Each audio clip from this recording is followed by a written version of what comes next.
வணக்கம்.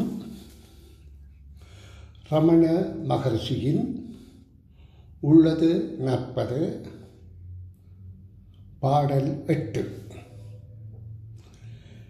எப்பெயர் இட்டு எவ்வுருவில் ஏற்றினும் ஆர் பேர் உரு இல் அப்பொருளை காண்பழி அது ஆயினும் அம்மெப்பொருளின் உண்மையிற்ற உண்மையினை ஓர்ந்து ஒடுங்கி ஒன்றுதலே உண்மையில் காணல் உணர். எப்பேரிட்டு எவ்வுருவில் ஏற்றினும் ஆர், யார் என்ன பேரை இட்டு எந்த உருவிலே ஏற்றி வழிபட்டாலும் பேர் உரு இரு அப்பொருளை, பேரோ உருவமோ இல்லாத அந்த பொருளை காண்பழி அது ஆயினும், அப்படி பார்த்தாலும்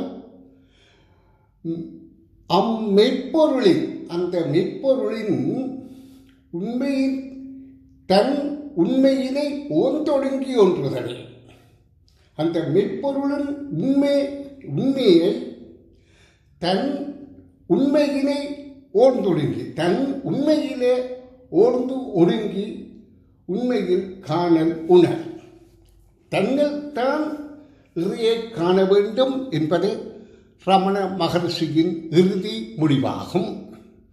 அதாவது உருவ வழிபாட்டை அவர் ஏற்றுக்கொண்ட போதிலும் முடிவில் இறுதியில் மெய்ப்பொருள் என்பது அவரவரில் உள்ளது என்பது அவரின் அனுபவ கருத்தாகும். நன்றி.